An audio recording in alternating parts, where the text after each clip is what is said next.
The first fine arrived taped to my door like a trophy. Noise violation, excessive barking, $250 due immediately. I stood there staring at the paper while my dog, Max, a gentle rescue German shepherd, sat beside me, wagging his tail. He only barked when people got too close to the property. He was trained, smart, protective. But of course, Karen didn't like dogs unless they were tiny, silent, and sat in purses. As if on cue, her yappy little demon unleashed a piercing scream bark from her porch next door. I turned and looked at her. She glared back. "Yes?" she asked, arms crossed and already annoyed. "You find my dog," I said, waving the notice. "He barks," she said flatly. "So does yours," I replied, nodding toward the gremlin behind her ankles. "That's different." "It always is, isn't it?" I exhaled through my nose. Calm, calm, calm. "Karen, Max barks only when I walk by. I shouldn't have to fear a beast just to enjoy my sidewalk." I tried not to laugh. "He's on my property, doing his job," she scoffed. "It's an HOA community. We all must make sacrifices." Right then, her dog shrieked again like a dying smoke alarm. I stared. "That doesn't count," she snapped. I walked back inside, because arguing with Karen is like arguing with a foghorn. Loud, pointless, and likely to give you a headache. Over the next week, 3 more fines, all for ongoing disturbances. Max barked twice. We had Ring camera footage to prove it. So I went to the HOA meeting. Every board member stared at Karen like she was the puppet master, which she was.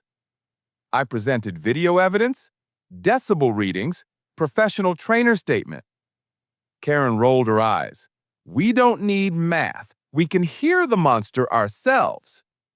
Monster. That word flipped a switch inside me. Max wasn't the problem. Karen was. If she wanted noise, she was about to get a beautifully engineered symphony. Legal, loud, and completely within allowable hours according to the city ordinance, which I printed in color and with tabs. Max nudged my hand like he knew what was coming. "Don't worry, boy," I grinned. "Justice is about to get very, very loud." The plan was simple. Motion-activated speakers, directional audio, legally approved daytime hours, and a playlist labeled Karen's Symphony. Max would bark once. The speaker would bark back tenfold. Not actual barking, a high-fidelity recording of thunderous, deep barks from a canine training facility. All perfectly legal, all perfectly documented. The very next morning, Karen strutted past like she owned the sidewalk.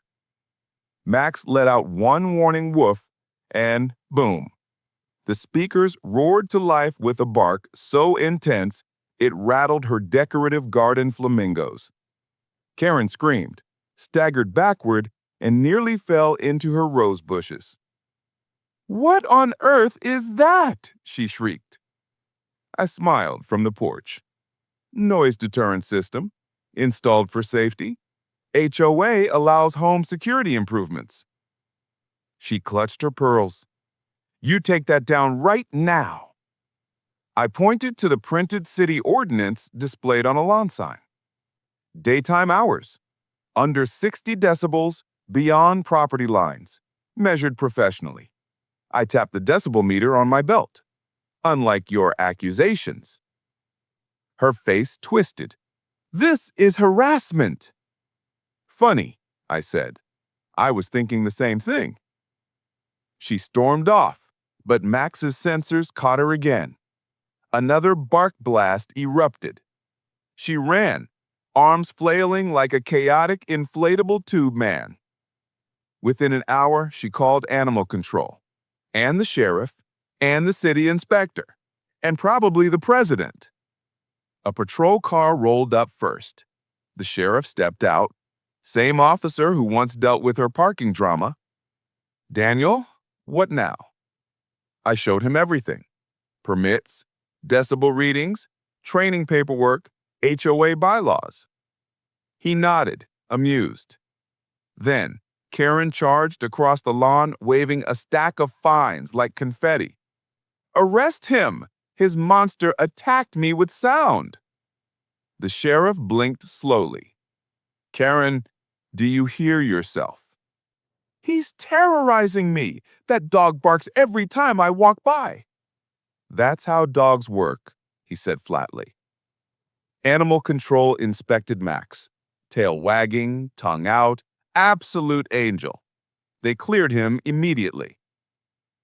Then the sheriff turned to Karen with the slow, tired stare of a man who's done with nonsense.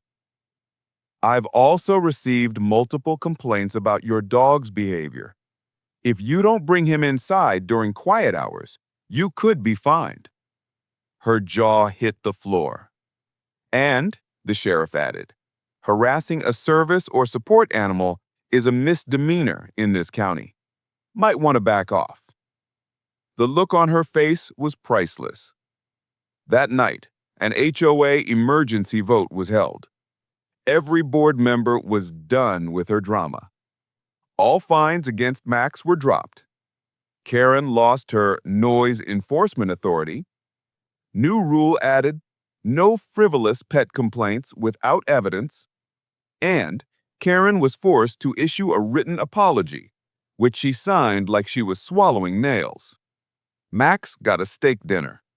The speakers? Still there, just quieter now.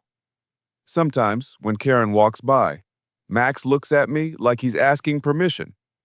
I pat his head and whisper, not today, buddy, but keep the playlist ready.